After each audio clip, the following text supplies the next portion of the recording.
The Bad Crypto Podcast is brought to you by eToro. Over 10 million users worldwide already use eToro, and you should too. Find out how to get free Bad Coin socks with your first crypto trade. Go to badco.in/eToro. The majority of the massive Silicon Valley social and web tech companies don't see you as a customer. They see you as a product. Capturing your data and selling it to the highest bidder, you exist to meet their bottom line. The behemoth known as Google, once committed to living to their now-defunct mantra, "Don't be evil," couldn't care less about you. But what if you could reclaim your privacy, secure your data, and be treated with value by one of these companies? Well, we don't see that happening anytime soon from Google. But fortunately, there are some brave companies that are bucking the trend and creating solutions that do indeed value you and even reward you for using their products. One such company is unironically called Brave, and their web browser is the fast, secure, and satisfying solution to those who are ready to ditch Google Chrome. Today, we welcome Luke Mulks to the show. Luke is the Director of Business Development at Brave, and by the time you're done listening, we think you'll be a Brave fan as well. So it's time to take back your internet experience from those who would seek to use and abuse your goodwill. Welcome to episode number 321 of the Bad Crypto Podcast. 5, 4, 3, 2, 1, 0, ignition. Who's bad?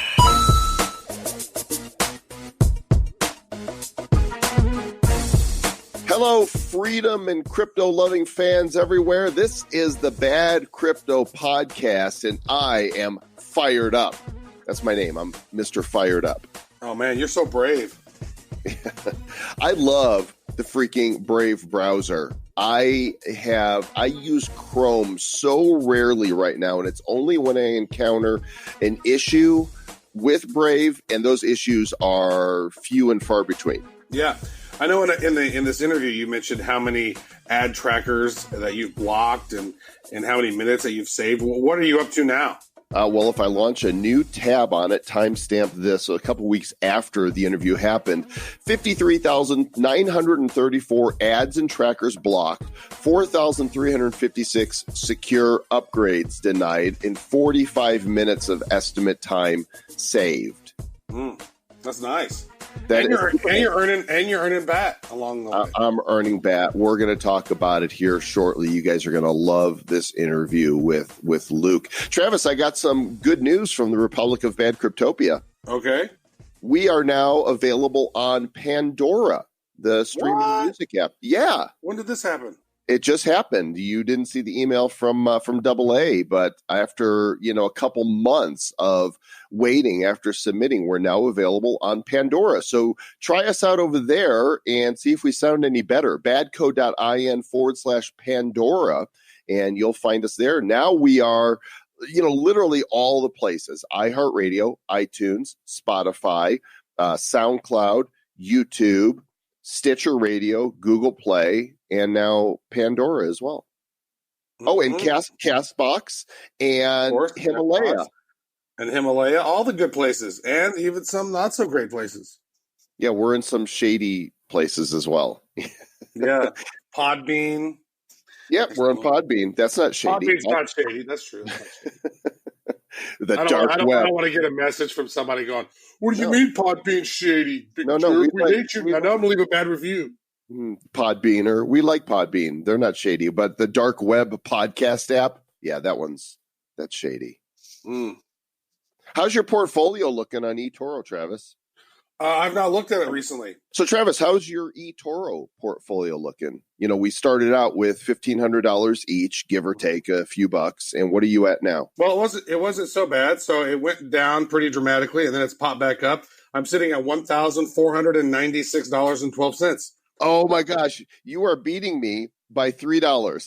I'm at $1,493.25 right now. Oh, just changed 28 cents. There, I just increased 3 cents. So my profit is negative $4.64.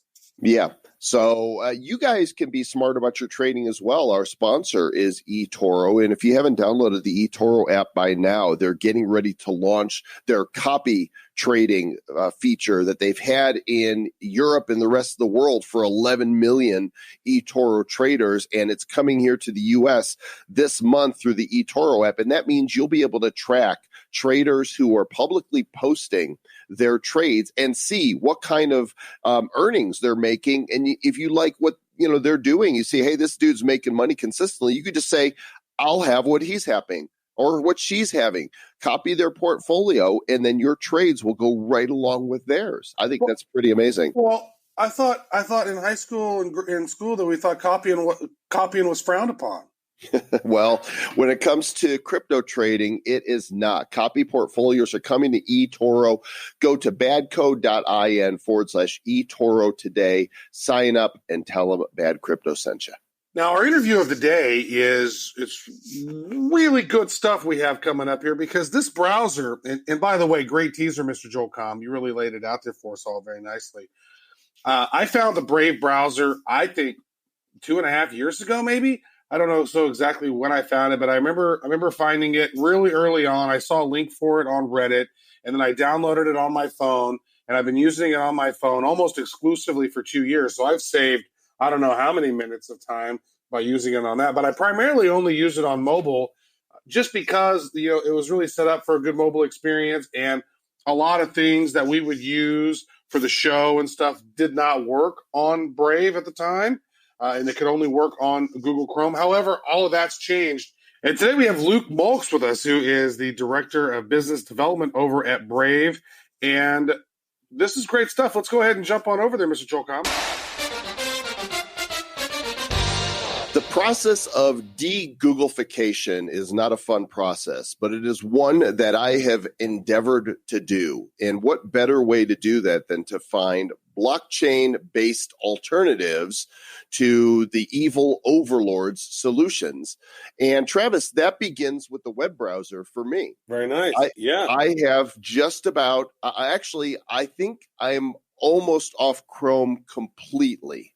I am on the Brave browser, and that's why we're excited to have with us the biz develop dude from Brave, Luke Mulks, and we're going to talk all about the browser and ads and earning basic attention tokens and all that good stuff. Luke, welcome to Bad Crypto. Hey, thanks for having me on. Absolutely, man. How long have you been with the company? Yeah, so I started consulting with Brave back in March of 2016, so early days, and then I came on full-time in December of that year, so before we had the token and before token sale and everything, back when we were using the proof of concept with Bitcoin. Yeah. So you've been at it for a while. Yeah. I'm one of I think I was employee number 15 or 16 or something like that. That's beautiful. Full-time. Yeah, that's beautiful. Now, that's one of the things that I tried out Brave long ago. I've been using Brave as my mobile browser for probably 2.5, 3 years. I don't normally use it on my desktop because it seems like, that there's always been some sort of app or some sort of like screen share thing or recording thing that Brave just sort of killed the code, and so that it wasn't working. However, I just got to say, and Mr. Joel Comm can also say to this, is that like you guys have updated this thing and almost everything works. Yeah, I think last fall we actually switched over the front end to the Chromium front end, and we forked that over. And now our focus has been really on like web compatibility, making sure that all the extensions that you wanted from Chrome you can use in Brave, and then things like screen sharing and the software that we're on here is just working without an issue. So we actually have somebody working pretty much full time on fixing those bugs when they come up. So if they come up, let us know. I started the switch a few months ago, and there was a few apps that, especially ones that used video or audio, that just weren't working right. And it looks like with the latest update, they're all working right. So, here's the deal. With Google, using Chrome, you are the product, right? That's it. They are tracking you, they are selling to you, and they are rewarding you only with what they want to, which in this case is your right to find things using their search engine. But right on the homepage of Brave at brave.com, it says you are not a product. Talk about that. Yeah, I think it's what really kind of sets us apart here. And what we're trying to do is basically show people that, like, one, this is your data. And it's such a lost concept on people, especially younger people, that don't understand that, like, this is you online, you know. And when you look at things like Chrome, and last fall, they basically set it up to where, you know, if you sign into Gmail, like the web service, it basically like logs you into the browser, and then you're authenticated as you browse. And it's just the amount of data collection that happens, and what's the trade-off, right? Like normally they say, well, it's for relevant advertising, but like, where does it get to the point where, you know, you're giving them everything about you so you can have some relevant? I've never heard anybody say like, oh, well, you know, I really want those relevant ads. I tend to hear more about like, you know, like just give me something that works well. And I think what we're trying to do is, you know, with the token and with the browsers, basically say like, look, in order for us to make it so that you really control your data,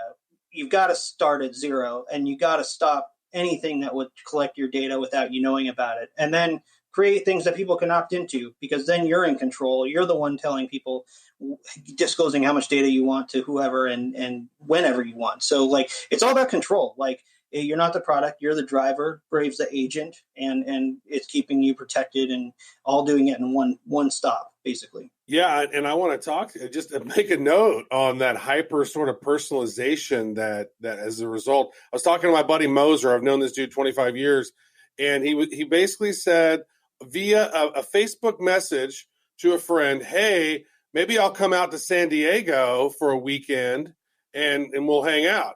And then his friend sends an email over to him on Google saying, yeah, you should probably come to San Diego on this weekend. And then he was like, dude, immediately I was getting Facebook ads about going to San Diego and hotels.com, and Google was showing him Gmail ads. Oh, you're going to San Diego. Well, you should get this hotel and go here, do this. And it's like, he's like, dude, I did a Facebook message, private Facebook message, and I sent an email, and now all of a sudden all over the web I'm being followed around. Like, that creeps people out. Oh, yeah. I mean, just yesterday, it was my daughter's third birthday. We went to the Oakland Zoo, and literally the minute we got back in the car, my wife had tagged a picture, put it on Facebook, and we were getting ads for the Oakland Zoo. It's the amount of data that's collected. And people used to call us conspiracy theorists for coming up with this stuff, but it's just, you know, there's enough dirt out there now to where it's like, yeah, no, all of your data is going to these, you know, handful of companies, right? Like, and you really don't know where it goes, where it stops. And really the only way to control it is to limit that noise, right? Like, stop them. I mean, I was in advertising before I came to Brave. I worked in the belly of the beast. And, you know, when I started, it was, you know, you had a laptop and a desktop, and, you know, it was pretty controllable as far as like where your data was going. By the time I left, everything was collecting data all the time, to where even if you didn't have a phone in the room, you know, your other friends' phones are selling you out, you know, like it's really, that's one of the things that got me going to Brave, was that I saw what they were doing, saw Brendan was kind of leading the charge there. And it looked like they were doing more than just blocking stuff. You know, they want the internet to survive and thrive, and for people to make money. And, you know, the only way you can do that is to create an alternative to this model, because nobody's going to change it unless somebody comes out with something new and bold. And that's what we're trying to do here. Well, it goes to show, too, the CEO, you just mentioned him, Brendan, and he was like, the lead architect way back in the day on Netscape. And then he went over and was the CEO of Mozilla with Firefox. And now here he is building Brave. That's why this right here, Brave, is a revolution. This is his third time building a browser. Like, he has learned so much from the previous two times of building Netscape, which was seriously the internet moment that brought the masses on. We talk about it all the time, the Netscape moment, right? And here he is creating crypto into the next browser, which conceivably is the Netscape moment of the crypto world, potentially, is the Brave browser. So it's like this, you are working for Brendan, who I think is like, he's like a modern day Steve Jobs that most people don't know about.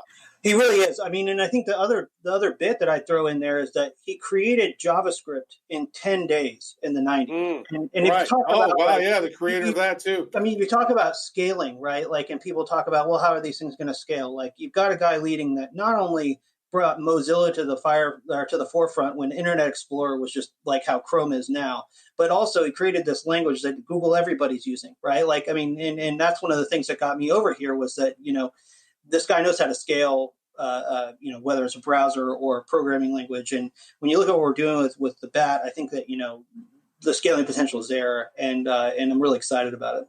I'll just say this. There is no longer a reason to use Chrome.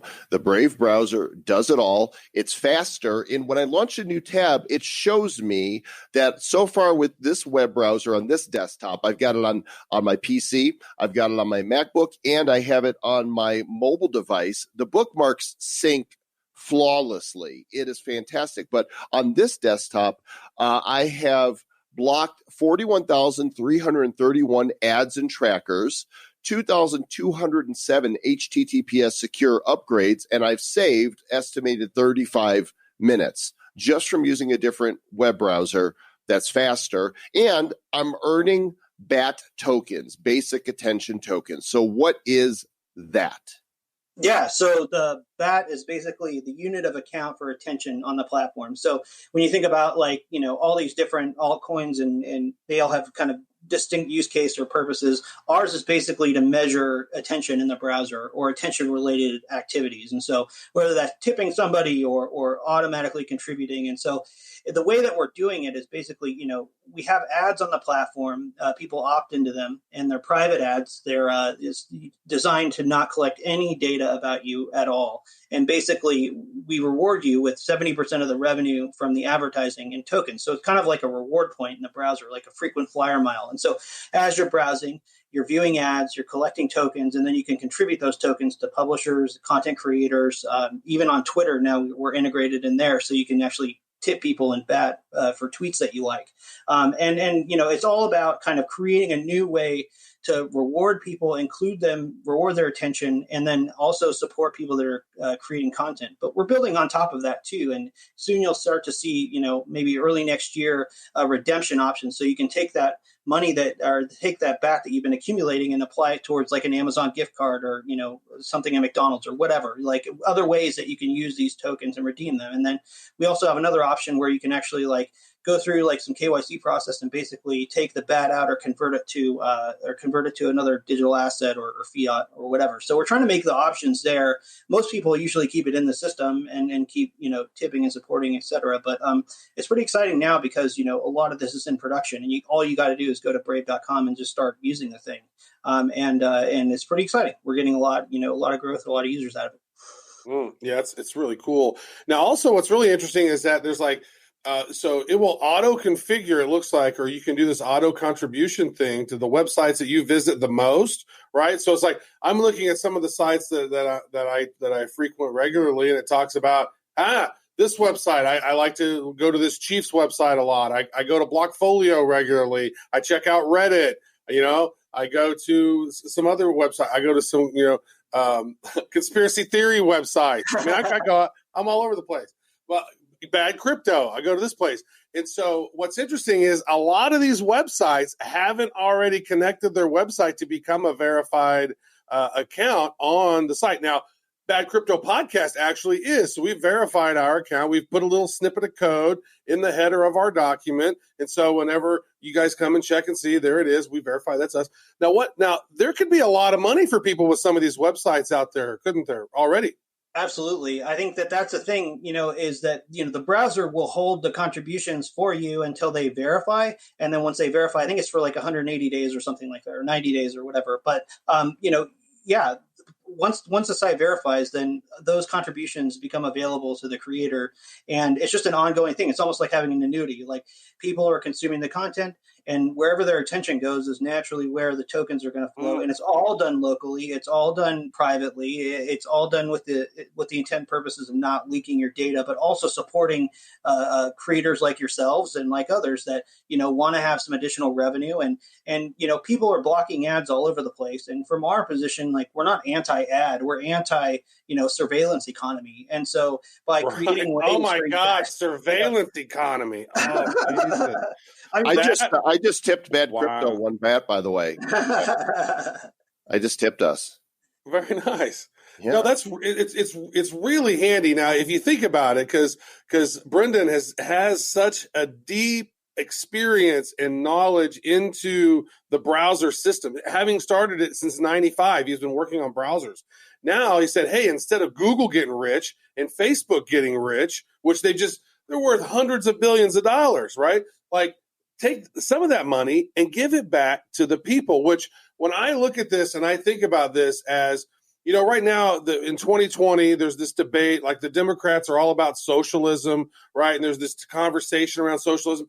To me, we don't need socialism. We need incentivization, and this like systems like Brave are really what's going to take us into, and I hate to use this, into the new world, the brave new world, where content creators are getting paid by big tech, and instead of big tech screwing everybody and taking all the money and then starting to be a little bit nefarious. Like Google was always, don't be evil, we're going to not be. And then all of a sudden they kind of got so big, like they're freaking pretty evil now. They're doing crazy shit.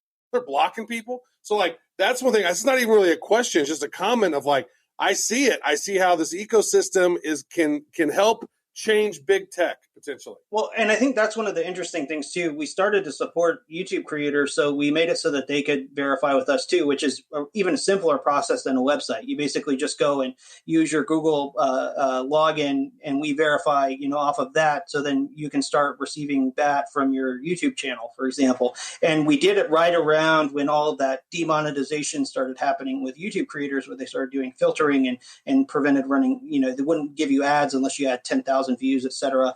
And I think that, we got a lot of people signing up right away with that. And we started talking to them. And I mean, I'm in business development. So a lot of my job is basically getting market feedback and talking to a lot of creators, whether they've got like 1,000 followers or subscribers or 1 million, it doesn't matter. And we kept hearing the same things like, we don't know how, we're getting demonetized. We just know that our money is about half of what it was last year. And it's really confusing. And we're not relying on that ad revenue anymore. And, we may try to make it easy for them. And I think that, there's programs we're putting out there, and it's just about making it easy. If we can make it easy, if we can make the browser fast, that's how you scale. It's not through, going over the complexity of the back end technology and stuff, which is beautiful. And we've got amazing people working on that. But like, it's just about making something that's easy and fast and that people like. And I think that's kind of what sets us apart from a lot of the other projects out there.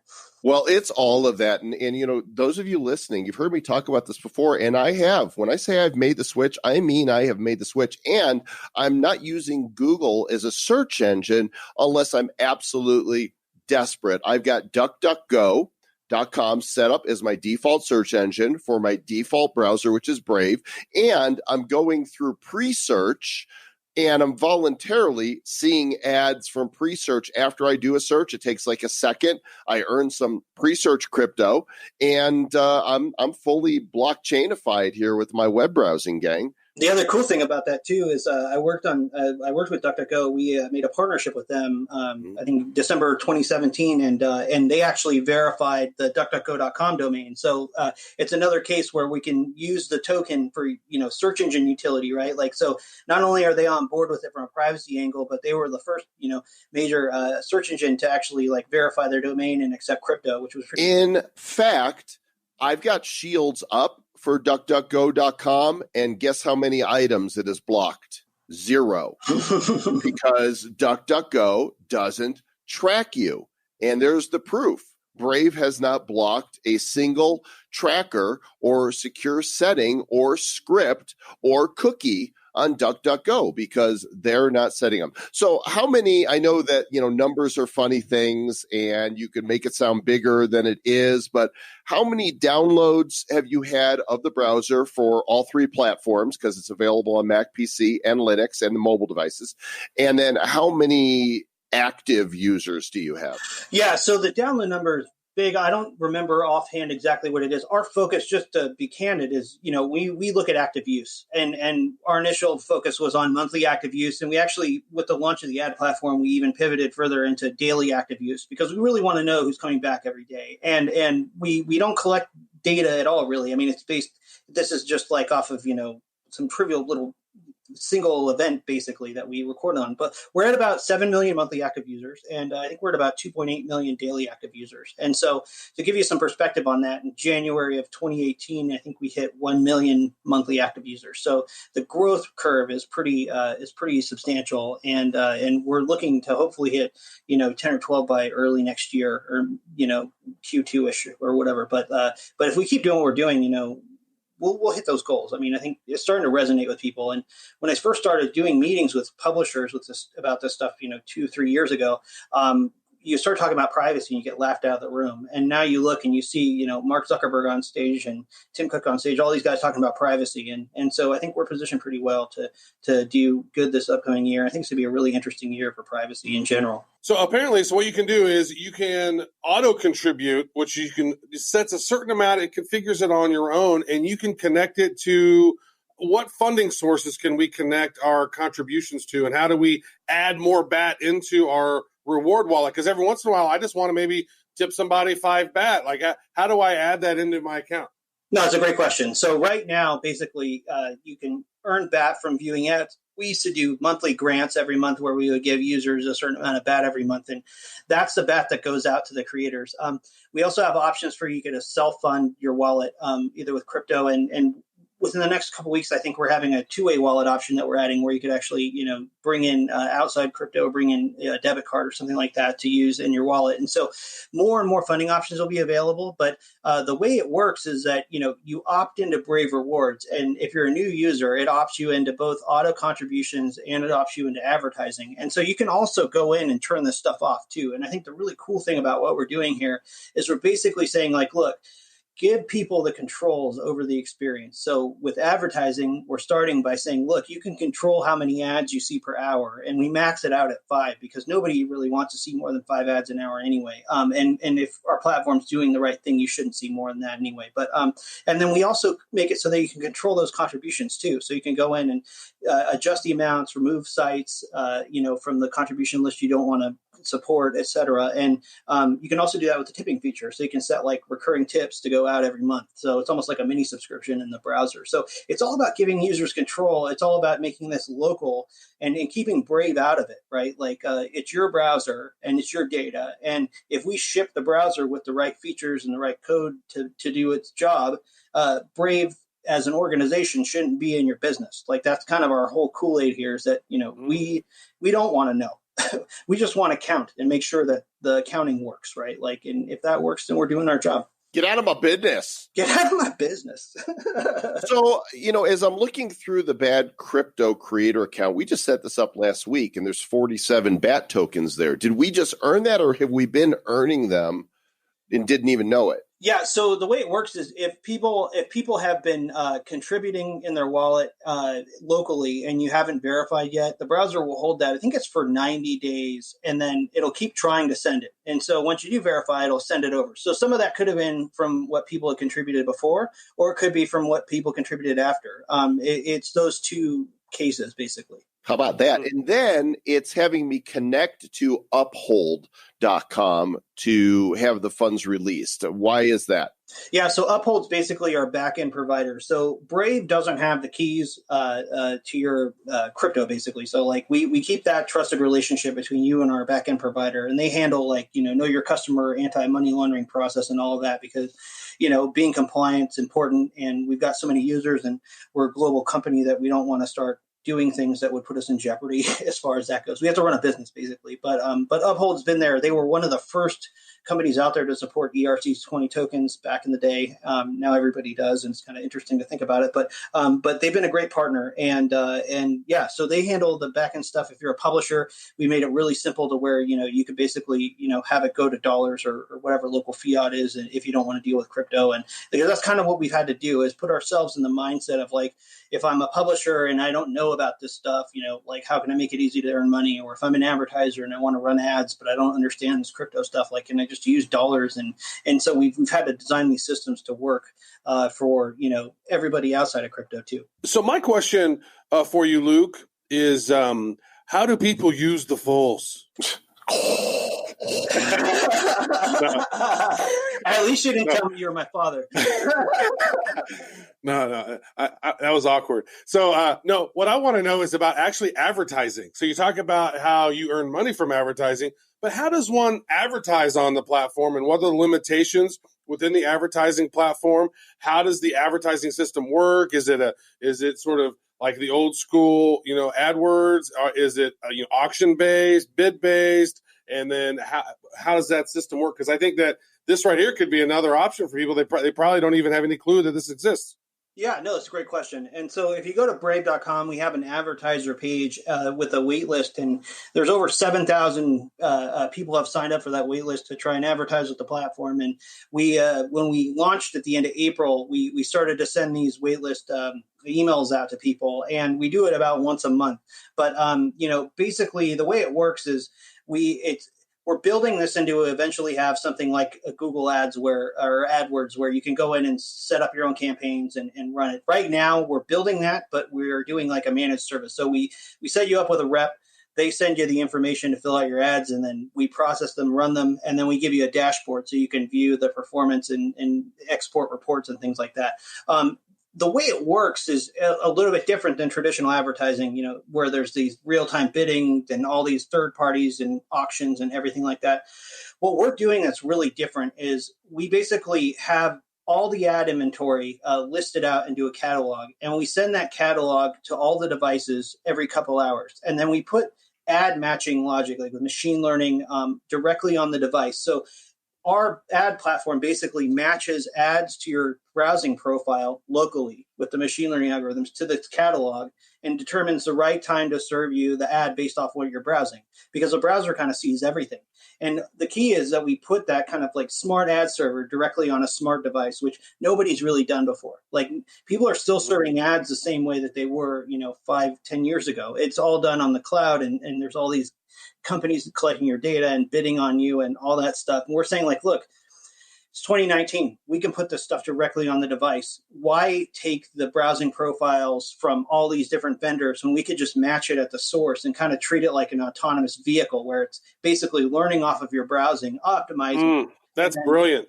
Yeah. And then serving you 5 ads an hour instead of 5 ads a page load, because and it's way more private, dude. You keep your all your data is private because that signature is on your device. Right. And it's opt-in too. So like for advertisers, like, we don't want to waste your money throwing your ads in front of people that don't want to see ads. We only want to serve ads to people that want to be a part of the process. And those people are earning tokens for viewing the ads. They get 70% of the revenue for the ads in the form of our token. So that's something new too. And it's kind of a way for us to show people that, hey, your attention has value. Like, no one else is giving you this value. Like, but that's because because they've gotten away without having to do it. Like, that you can bring it back to the you are not the product thing, right? Like, that's the major thing here is, these companies, this is Lumascape of all these companies that have been making, billions and billions of dollars off of people. Who's gotten the raw end of the stick from that? If you're using another browser, you're dealing with a slower load time. You're dealing with just ads all over the place, and your privacy is basically gone. And for what? There's no reason to. The whole process of setting up with Brave was actually, I've used all the browsers, and the process of setting up with Brave was super smooth, easy, and really the thing that impressed me most is how easy it is to sync the bookmarks across my devices. So you're the biz dev guy. So if there's anybody out there that would want to work with Brave, what are you looking for? Yeah, I mean, like working with Brave as far as like a publisher or an advertiser. I mean, like whatever. Anybody. I mean, if you're a publisher and you want to work with us, like just creators.brave.com, or you can hit us up at bizdev@brave.com. I mean, we're looking for publishers that want to innovate, that want to be part of this new internet that we're creating, where people are rewarded and it's just a more inclusive thing. So, hit us up. We're more than willing. And I think on the advertising side, like one of the things that's really set us apart is from day one, like way back in January when we were doing ad trials, we were basically saying, hey, I was on a lot of these podcasts, and the podcasters were saying, I can't even advertise my podcast because it's blockchain related. And so one of the things that we did early on is we said, hey, look, like, we're a crypto company. We love the blockchain technology. We love crypto space. We're all closer despite Twitter, crypto Twitter, we're all a lot more closely aligned than we are, different, right? Like, and we're going to open this up for crypto companies. So one thing that you'll see in Brave, if you activate ads, you see a lot of crypto ads because we accept that and we want this space to flourish, right? And so that's the other thing is if you're a crypto company and you're looking to advertise, like hit us up. We welcome your advertising on our platform. I think that's great stuff. And I think one of the things that was a couple interesting things about that is that you said earlier the surveillance economy, and it's really versus the attention economy. Like if we convert this to an attention economy, that's way better for everyone. Right. Yeah. And if it's all about consent too, like people are not against giving their data away, as long as they're the ones making the decision. And I think that that's what's so out of whack right now is that if you go to websites outside of Brave in other browsers, it's all about opting out. Like, and what is that telling you, right? Like it's telling you that your privacy is the cost of the internet. And we think that's wrong. Like we think, you should be opting into things and having that control. And so it's about consent and control, and it's about attention. And it's pretty simple. Like if we can get the accounting right, we can get the experience right. Like that's how the internet should be. Makes you want to create more content. I think you're going to take power away from the social media sites because people are going to want to own their content more again, become more publishers and not pushers of, hey, look at how great I am with a normal social media does, and bring it back down to the creators creating on their own property because they want to get that attention to their site, not to Facebook or Twitter. That's exactly right. And I think that one of the interesting things that we've been doing with the ad platform is we've been working with publishers, and we did this with Barron's and MarketWatch at that level, where basically, they have content that they want to get people onto. And if you look at what Google and Facebook have done, and I used to be working with those guys, like they have these AMP articles, they cache all your content basically. And what is a creator getting off of that? Like a fraction of what they would get if it was directly on their site. And one of the things that we're doing is basically driving traffic directly to the publisher content, where then if that publisher is also verified with us, it turns into an earning opportunity for them. So like they might pay some money to run the ads at first, but if they get that user on the site and that user keeps going to the site, they're actually making money off of the contributions or off tipping or whatever. And so it's a way to kind of bring it back to where it should be, where, your content, you own it, and people are contributing directly to that. And I think that's the thing to take away from what we're doing here is it's all about kind of bringing things back to earth and saying, look, these are one-to-one relationships here. If you're a brand, you want to have a direct relationship with a user. You don't want to have a bunch of third parties in between you and them kind of messing up the whole thing. And if you're a publisher, you want to create content directly for people that enjoy it. There doesn't have to be all these steps in between and all these hidden fees and extra costs of doing business and whatever. And if you're a user, you should have your privacy and good security, and you should get rewarded for your attention. It's pretty simple stuff. I mean, like it's easy to get lost in the minutia, but really what we're trying to do is pretty simple. And on that note, again, we're going to invite everybody to go to brave.com and just download the browser, install and import your bookmarks from Chrome or Firefox or Safari or wherever you're using them, and give it a try and start earning tokens. And this is not a paid advertisement, gang. Brave has our full endorsement just because we see that this makes a difference. Yeah, but wait a second. We got the BizDev guy here. Maybe we can make a deal. Always be deal. No. My thought was like, now is there any sort of incentive if we were to drive a bunch of like downloads your way? We could give them a short code, and they can get like X amount of bats for signing up. Like, is there anything that we can do to incentivize our listeners? That's a great question. So our publishers, we actually have a referral program. So if you go to brave.com/refer and you sign up as a publisher, it makes you eligible to participate in this program. And so if you're able to drive active users to Brave, and by active we say that qualifies as somebody using the browser for like a month or so, we'll actually give you I think it's like if you're in the US, we'll kick you back $7.50 a month USD in BAT for every monthly active user you bring. I know they recently put out a tier system, but like. Do they get something as well for clicking the link? Like, do we give them, like, they sign up, they get 10 BAT or something from us referring them?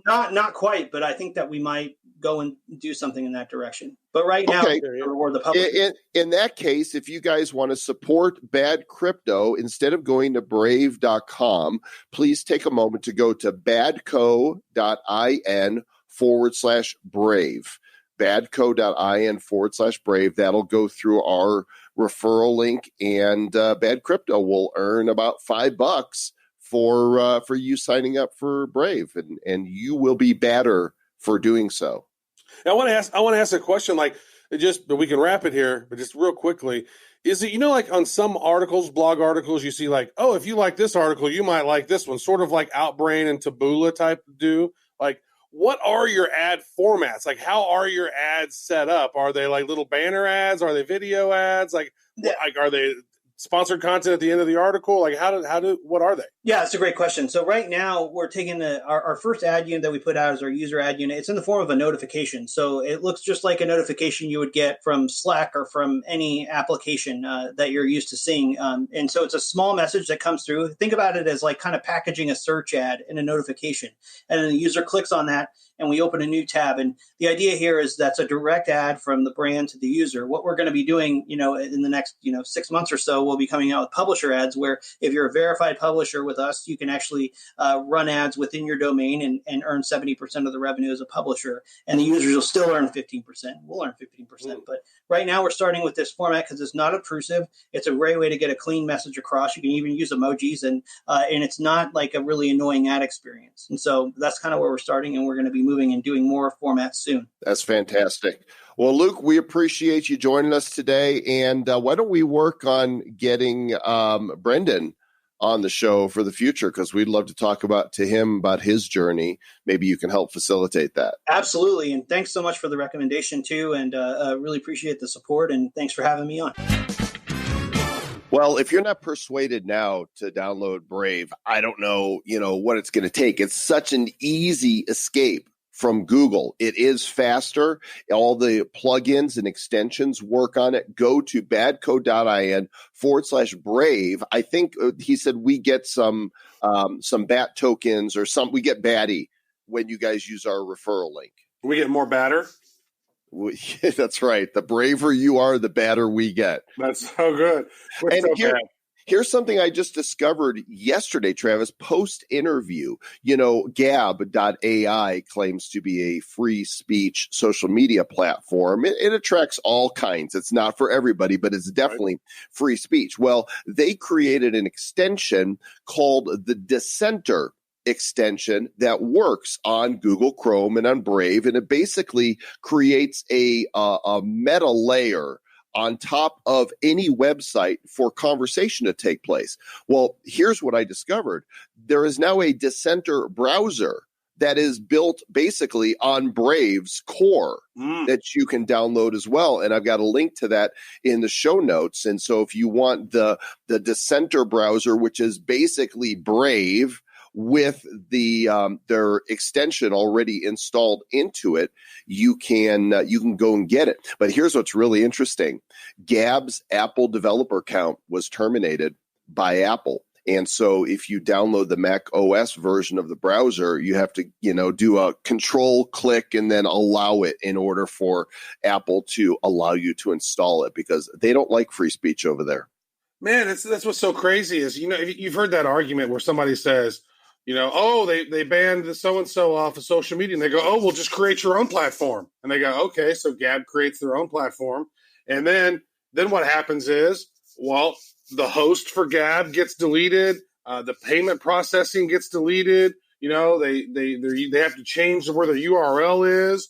And then, they never get approved on Apple, so they can't have an app on Apple. And then here Apple just takes away their freaking their Apple developer account has been terminated by Apple. And so you see how these big freaking corporations, and I'm such a ball buster when it comes to Google, but here is Apple doing shit like this that's no good, that just pisses me off as well. And I'm kind of an Apple guy. I don't want to have Google. I don't want to be tied to Google by having a Google Android device, right? So Apple's pretty much my only choice until somebody comes out with a really solid blockchain phone of some sort that has its own iOS that's not tied to any Chinese company or anything. So I don't know, man. It's just really crazy how these big companies can just hose over small companies, even though these small companies are trying their best to make things happen and try to be a positive force for the world.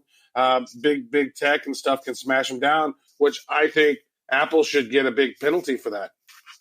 The referee just threw a penalty flag, 5 yards, no first down. Yeah, 5 yards, $10 billion or some shit. Hurt them in their pockets, and that's what's and then give that $10 billion to Gab and say, all right, keep banning people and keep doing this shit and see what happens. Right, absolutely. And of course, there's many blockchain companies that are proponents of free speech and liberty, and they want to empower people to do business online without fear of censorship. One of those companies is our other sponsor, Nasgo, where you can launch your own blockchain or digital asset instantly. You don't have to know coding. You can tokenize your business.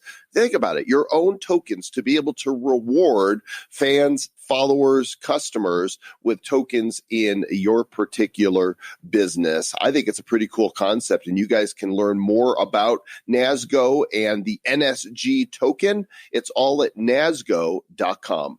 Great stuff. And upcoming next episode we have is Bad News, episode 322. But after that, Mr. Joel Comm, we have an amazing episode 323. You guys are going to want to tune in. We got a professor who teaches blockchain coming on, and he is something else. Yeah, he is one of the most fascinating conversations I think that we have had on this show. In fact, it was so fascinating that we've already invited him back because there was just so much to talk about, and he has so much to say. Yeah, but then we banned him. So. Because Apple didn't like what he had to say. Yeah, Apple didn't like what he had to say, so we banned him. Sorry, buddy. Nice. That's not nice. Make sure that you are subscribed. Please share. Please do review. We haven't had a really funny review here in a bit on iTunes. So if you like the show and you are of a humorous nature, or you think you're funny, even if you're not, go write us a review. 5 stars are preferred. If it's 4 stars, then you're probably not going to be funny anyway. So, and we would appreciate that. Right, Mr. Also, Travis, right? Yeah, and also make sure to subscribe. I know a lot of folks, actually I got a message the other day that said, hey, how come you haven't put out an episode in a while? And we're like, what? We're putting out 3-4 episodes every week. And they're like, well, I haven't seen it come across my feed. I'm like, what? Are you relying on Facebook to see when our episodes are coming live? Because here's what's happened. If you're doing that, the algorithm for brands and podcasts and those Facebook pages are pretty much zero. Like, because Facebook wants people to put advertising dollars in to boost their posts and everything. And we're a crypto company, so we can't actually do that. And so I'm noticing that a lot of our posts, new episodes and stuff are coming out, and we're getting very low engagement because we're a business page, and it's also impacting the Instagram posts. So make sure you subscribe, go to iTunes and type in Bad Crypto and subscribe to that so you get that update, or Pandora or Spotify or any of the other places. Just subscribe. That way you get those notifications. It's the only way, and I mean the only way, that you can stay back.